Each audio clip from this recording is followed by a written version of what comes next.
welcome to the stage, Jeff Simmermon.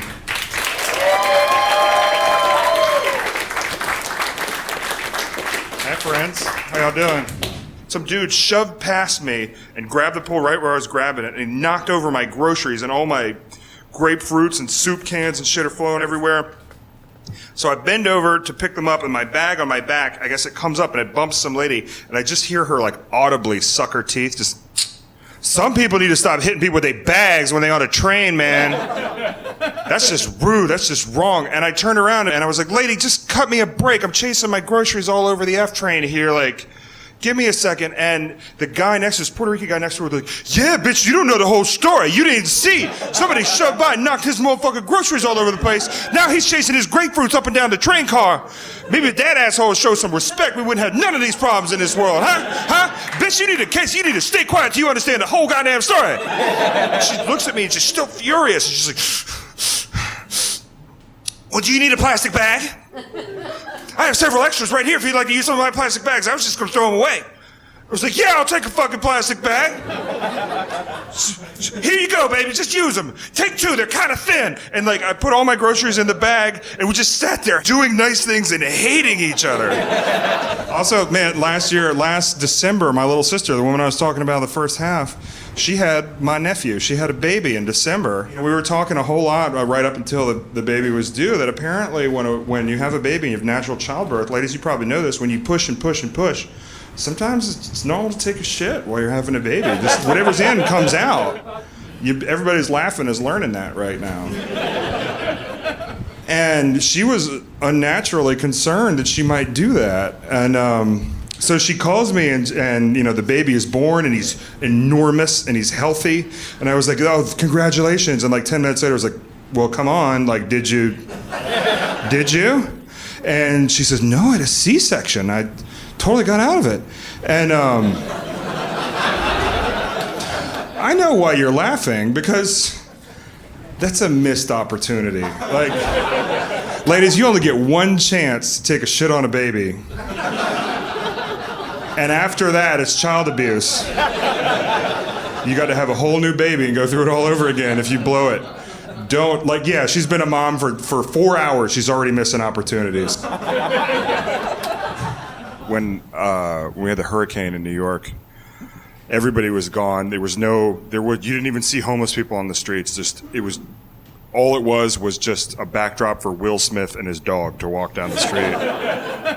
And it was so eerie, and I was out biking around, and there were parks that are just full of winos usually, and they were all, I don't know where they went, but they all went somewhere. They were just gone, and I was riding my bike past two cops who were talking. They were the only people I'd seen for 4 blocks. And one of them, as I was riding, I heard them having a conversation. I just heard one of them say to the other one, he goes, yeah, so I said to her, listen, I see your point, honey, but when am I ever going to get a chance to fuck you like this again? Which just fires your imagination right up. Because, like, maybe he was getting some storm loving, like I hope everybody else did. But maybe he was like, you know, I've always wanted to do it in a flooded subway tunnel.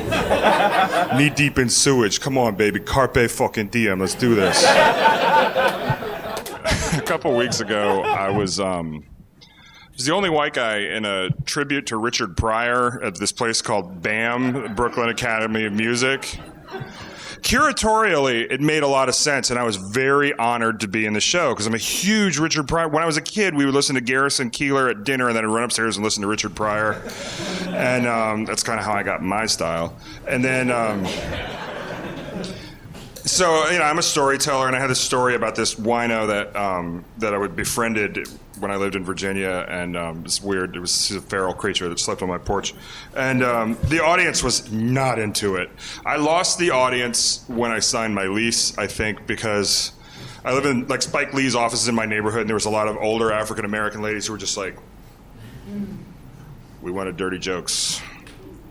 Fuck you, you know, and I knew in 30 seconds, like, the plane is crashing, just get through it, and the iPhones start lighting up around the room, and people start talking, and I start to sweat, and then, as I'm wrapping it up, this woman sitting, like, right there, I see her start to rummage in her coat, and she pulls out an eyebrow pencil, and then she draws a mustache on her face, and then she takes her shirt off completely. Not her sweater, gets them out.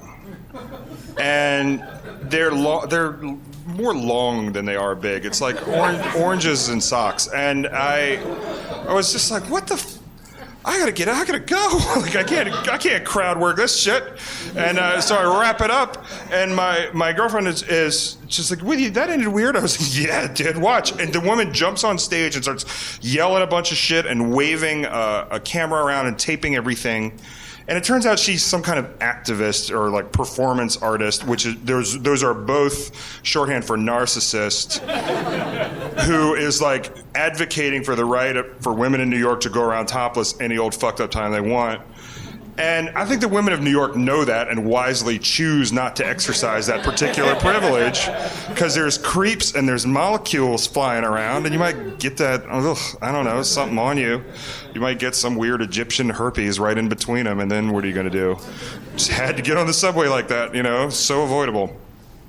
And I just want a time machine to go back to 14-year-old Jeff and be like, look, man, I know you can't imagine this, but there will be a time when you're doing what you love the most in front of a lot of people, and then a woman's going to get her shirt off right in front of you, and you're just going to feel pure rage. No appreciation at all, just hatred. I hate that woman. My shit list is real short, but she is so on it right now.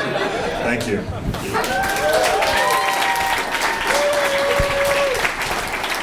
Jeff Simmermon, everybody.